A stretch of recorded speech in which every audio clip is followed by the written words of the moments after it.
9 айдан бeri ипотекасы төлөнбөй калган үйдү продажага чыгарганы келдик. Кана достор, анда эмесе обзорду баштайлы. 9 айдан бери ипотекасы төлөнбөгөн үйдүн. Биз бул жака отметка кылып коем. Менде видео чыккан, жакында чоң проблемалар башталышы мүмкүн деген.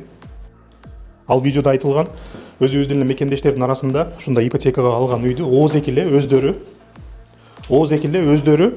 эч кандай кагаз документациясы жок эле бири-бирине өткөзүшүп, сен төлөп турө бер, биз кийин сенден үйдү алабыз деп ушундай таштап кеткендер аябай көп болду. Алардын биз билгендерибиз канча, биз билбегендерибиз канча. Бул дагы квартира ошолордун бирөөсү. Мекендештердин арасында ипотекадагы үйлөрдү бири-бирине ооз эле, эч кандай документациясы жок, эч нерсеси жок эле өздөрү эле сүйлөшүп, сен төлөй бер, кийин уже төлөптүкөндөн кийин өзүбүз өткөзүп алабыз деп ошондой договорлор көп да, биз билебиз. Мына ошолордун кесепети деп койсок болот. Себеби 9 ай мурун бул үйдү мен төлөйм, мен сонун кылам деп алгандагын 9 ай төлөбөй эч кимге айтпай, үйдүн ээсине уже Кыргызстанда болгондуктан задолженностьти кийин билип калышат. Алар дагы уже төлөнбөй атканын.